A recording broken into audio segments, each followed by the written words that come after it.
এই শোনো, অফিসে যাইতেছো? না, অফিসে যাইতেছি না, রাস্তায় কতগুলো মেয়ে মানুষ রেখে আসছি, ওদের সাথে দিব। পিছের থেকে ডাক দিস কেন? সমস্যা কি তোর? হ্যাঁ, ফকিন্নির বাচ্চা, তোর চেহারা দেখতে আমার লজ্জা লাগে, ঘৃণা লাগে।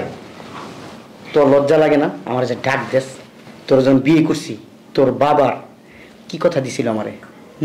একটা মোটর সাইকেল দিবে, আমার পুরা বাড়ি সাজাই দিবে, দিছে? কিচ্ছু দিছে? একটা কানা করিও দেয় নাই, একটা সুতাও দেয় নাই আমার ঘরে। আবার তুই বড় বড় কথা কস। তুমি আমার সাথে এরকম? এই তোর লাগে কেমন ব্যবহার করো?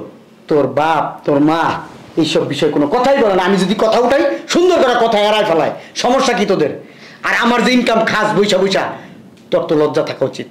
তোর বাপের লজ্জা থাকা উচিত। তোর বাপ আসে, তোর মা আসে, তোর ভাই বোন আসে, তোর 14 গোষ্ঠীর মাঝে মধ্যে আসে আমার এই জায়গায়। যখন খায়, খাওয়াটা পেটের ভিতরে ঢুকে। হ্যাঁ, কেমনে ঢুকে? আমি হইলে তো এগুলো খাইতে পারতাম না। আচ্ছা, তুমি কি ফকিন্নি? আমার কথা কাছে আমি কি ফকিন্নি? আমি কইছি না আমি শিল্পপতি।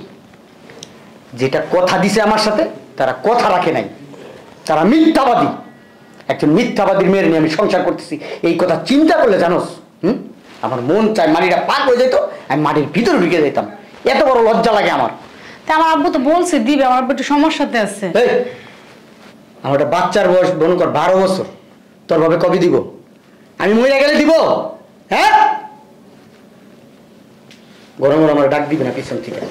যদি ডাক দেস ঠ্যাং ঠুং ভাঙ গেলাম, বইলা দিলাম। আর আর তোর এই চেহারা আমার একটু কম দেখাবি। আর পারলে আমার আজকে রাইতে যদি আমার বেডরুমে ঢুকে ঘোলা আছে না, টিপা একবার আমার এটা ফলাম। খাটাস কথা রে আব্বা, অনেকক্ষণ যাবত দাঁড়ায় দাঁড়ায় শুনতেছি কি না ওই যে অফিসে যাওয়ার সময় অবস্থা কেন? না যে অফিসে যেতেছি তো আব্বা, না ও বলতেছে বাজার লাগবে। তো আমি বললাম এই কথাটা তুমি আমার গতকালকে রাতে বলতে পারতা, আমি বাজারটা আইনা দিতাম। এই জন্য একটু বুঝাইতেছিলাম আব্বা। আমি একটা কথা বললাম। জি আব্বা। এই চাকরি করে কত টাকা বেতন পাস তুই? আব্বা মোটামুটি সবকিছু মিলাই আব্বা আমি লাখ 2 টাকা ইনকাম করি আব্বা। আচ্ছা আচ্ছা, একটা নাটক কোম্পানি খুল, অনেক টাকা ইনকাম করতে পারবি। বুঝলাম না আব্বা। তো অনেক সুন্দর নাটক করতে পারস। আমি আব্বা আমি তোমার কথা বুঝতে পারতেছি না। বুঝতে পারস না? না আব্বা। বড় বড় অভিনেতারা আছে না, হ্যাঁ, ওরা মনে কর ফেল তোর কাছে। খুব সুন্দর অভিনয় করস, আর সেই অভিনয়টা মানে নিজের বাবার সাথেও প্রদর্শন করলি। আব্বা বিশ্বাস করো আমি তোমার কথার আগা গোড়া কিছু বুঝতেছি না আব্বা। তোর কথা, তোর আচার আচরণ, মানে এখন যেভাবে কইতাছস। জি আব্বা।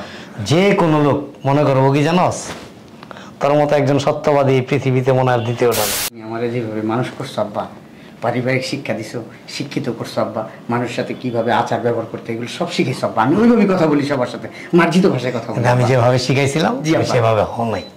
কেন আব্বা? তুমি এটার বিপরীত হয়ে গেছো। আমি কি কোনো বেয়াদবি করছি তোমার সাথে আব্বা? তুমি ঠোঙ্গার বাইরে এক, ঠোঙ্গার ভিতরে ঢুকে গেলে আরেক। বুঝো নাই? বুঝতে পারছি আমি? না আব্বা। তোমার বাহিরে এক রূপ, ভিতরে এক রূপ। আচ্ছা আব্বা, আমার দেরি হয়ে যেতেছে। দাঁড়াও, এতক্ষণ পর্যন্ত যে আচরণটা ওর সাথে করছো, আমি এসে জিজ্ঞেস করলাম আর কি বললা? মিথ্যা কথা কেন বলো? আব্বা তোমাকে কি আমি মিথ্যা কথা বলার জন্য পারিবারিক শিক্ষা দিয়েছিলাম? না আব্বা, আমি তোমার সাথে কখনো মিথ্যা কথা বলি না আব্বা। এই জীবনও বলি না আব্বা। আমি বুঝ হওয়ার পর থেকে তোমার সাথে কখনো আমি মিথ্যা কথা বলি না আব্বা। বলছি বলো? এখন তো আমি নিজে নিজে এখানে দাঁড়ানো স্টিল নাও, আমি আমার দরজার সামনে দাঁড়ায়া প্রত্যেকটা কথা আমি শুনছি। আমি যদি আমার অগোচরে হইতো তাহলে আমি বিশ্বাস করতাম। আমি তো নিজের কানে শুনলাম। কান দুইটাকে আমার না আরেকজনের? কার? তুমি জগিং? এই কান কার? তোমার আব্বা। আমার? জগিং করতে যাও নাই তুমি? ও, তার মানে আপনি ভাবছিলেন যে বাবা তো বাসায় নাই, বাবা তো চলে গেছে, নাকি হাঁটতে চলে গেছে, বের হয়ে গেছে। এই সুযোগে আমি আমার খলনায়কের চরিত্রটা আমার স্ত্রীর সাথে করি। না আব্বা। বিয়ে করছিস কত বছর হয়েছে? আব্বা প্রায় 15 বছর আব্বা। 15 বছর? জি আব্বা। বিয়ের 3 বছর পরে একটা সন্তান হয়েছে। জি আব্বা। আর এখন যৌতুকের কথা মনে পড়ছে? যৌতুকের কথা মনে পড়ছে? সি সি সি সি আব্বা, একের একটা উল্টাতে। খবরদার আব্বা, তুমি ভুল বুঝ, তোমাকে আমি এগুলো বলছি বলো? আব্বাকে বলো না কেন? শোনো, তোমার সাথে আমি রাগারাগি করছি বলো? এই আব্বা বিশ্বাস করো। ও কি বলবো, আমি বিশ্বাস কি করব? আমি তো এখানে দাঁড়ানো, এখান থেকে তোর এখান থেকে কতটুকু ডিস্টেন্স? কতটুকু? এই 2 হাত, 2 হাতও হবে না, 1.5 হাত।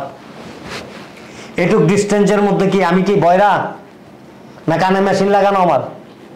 আমি এখনো এইখান থেকে 10 কিলো দূরে কি হয় স্পষ্ট আমার কানে শব্দ আসে। আমি কি তোর মতো নাকি? হ্যাঁ, এত মিথ্যা কথা কেন বলিস? কেন বলিস? গতকালকে রাত্রেও বোঝানো কি বলছে, তুই এমন একটা উত্তর দিছ যেটা আমি বাবা হইয়া আমার মুখ দিয়ে বের হইতে আমার লজ্জা লাগতেছে। কেন এরকম আচরণ? না আব্বা, আসলে কেন এরকম আচরণ কেন? যে বলতেছি আব্বা আমি কথাটা, আমি যখন ওকে বিয়ে করছি না, ওর আব্বার কথা ছিল না আমার একটা মোটর সাইকেল দিবে, আমাদের পুরা বাড়ি সাজায় দিবে, কিচ্ছু তো দেয় না, একটা সুতাও দেয় নাই আমার। তুই যখন বিয়ে করছিস আমি তখন কই আছিলাম? আমেরিকায়? না আব্বা। সুইডেনে? না আব্বা। জার্মানে? না। জাপানে? না, তুমি তো বিয়ে করাইছো। তাইলে তা আমারে কেন মনে করাইতেছস তুই? না, আমারে কেন মনে করাইতেছস? কি মনে হয় তোর? আমি ওরে ওরে বলছি আর কি। হ্যাঁ, কেন বলবি? না, অনেকদিন হয়ে গেছে। কেন বলবি? 50 বছর পার হয়ে যাক, ওর বাবা বিয়ের পরে কয়েকদিন পরে দিতে চাইছে সব। আমি বলছি না কিচ্ছু লাগবে না ভাই সাহেব, কিচ্ছু লাগবে না, আল্লাহ আমাকে যথেষ্ট দিছে, কোনো কিছুর অভাব নেই। তাহলে কেন নিতে হবে? শ্বশুর বাড়ির থেকে কেন নিতে হবে? কারণ জানোস? না, ওই যে বলছিল তো। এই চুপ! অসভ্য বেয়াদব। শ্বশুর বাড়ির থেকে কারা নেয়?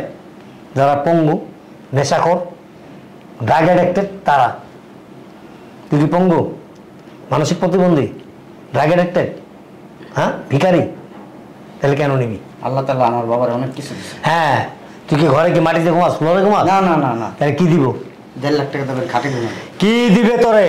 না, যে দেওয়ার কথা ছিল, এই যে গাড়ি আছে, বাড়ি আছে, সবকিছু আছে। হ্যাঁ আছে তো। হ্যাঁ আছে। তাহলে কেন নিবি শ্বশুর বাড়ির থেকে? না, দেওয়ার কথা ছিল, এই জন্য আমি এই জন্য বলছি। ঝাড়ুটা নিয়ে আসো।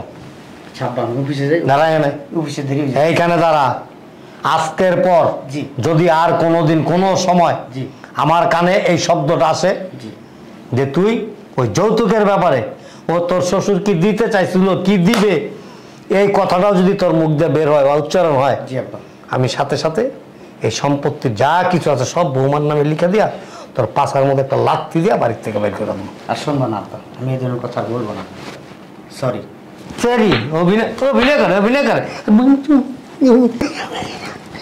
বাপের দেখলে একের পারে তো মাটির নিচে ঢুকে জায়গা, মাটি খুঁজে ভিতরে ঢুকে জায়গা।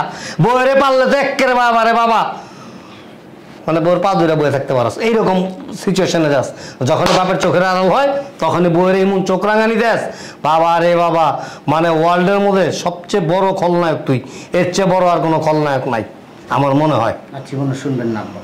বউয়ের সাথে যদি কোনো উচ্চ স্বরে কোনো কথা বলবি, জি তার গায়ে হাত তুলবি, জি, সাথে সাথে বাড়ি থেকে বের করে দেবো। আচ্ছা, মনে থাকবে? হ্যাঁ মনে থাকবে। হ্যাঁ, আর যৌতুকের কথা কোনো সময় মুখে আসবে? হাত দ্বারা কোনোদিন বলবো না যে কানে ধরছে। আল্লাহ কি কম দিছে? না। এই যে তোর একটা ছেলে হয়েছে না, জি আব্বা। তুই যদি এইরূপ আচরণ করস, তোর কাছ থেকে তোর সন্তান শিক্ষা নিবে না? জি। তোর সন্তান একটা সময় বিয়ে শাদী করাবি না? জি। ও তোর শ্বশুর বাড়ির থেকে এরকম করবে, ওর বউর কাছে এরকম চাইবে, ওর বউর সাথে এরকম খারাপ আচরণ করবে। সন্তানরা শিক্ষা নেয় কোত্থেকে? বাবা মার কাছ থেকে। জি। সমাজের শিক্ষা কিন্তু পরে আসে, আগে পারিবারিক শিক্ষা আসে। পারিবারিক শিক্ষার থেকেই ছেলে মেয়ে মানুষ হয়। ঠিক আছে আব্বা, আমি অফিসে যাবো। মন থাকবে? জি আব্বা। যাও। তুমি যাও আব্বা, ঘরে যাও, যাও। আর শুনবা না, যাও।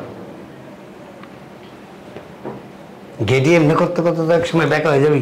না আব্বা, ওই তো বাজার লাগবে, তো আমি জিজ্ঞেস করবো কি কি বাজার লাগবে। যাও। মানে এমন একটা নিছে, মনে হইতেছে যে এই মাত্র জান্নাত থেকে আইসা নামলো। উবার আইসেন না সিএনজিতে আইসেন? কবেট কথাকার। তুই আমার একবার কইছস আমার আব্বার বাসায়, কইছস মুখ একবার কস না আব্বার বাসায়। এই আব্বা, আর কি লাগবে বাজার? আমার আব্বা যা খুশি তা করুক, তোর বাপের আজকে ফোন দিয়া কবি যা যা চাইছি আর যা যা দেওয়ার কথা। কই গেছস? এই যে যাইতাছি, বাজারের কথা লিস্ট নিতেছি আব্বা। মনে থাকে জানো, যদি তোর বাপের আজকে ফোন না দেস, রাইতে যদি তোর বাপে আমার ফোন না দেয় জিনিসটি লিগা, তোর কিন্তু বলা ঠিক আমি মারি গেলাম। কই? এই যে আব্বা, বাবা। এই যে।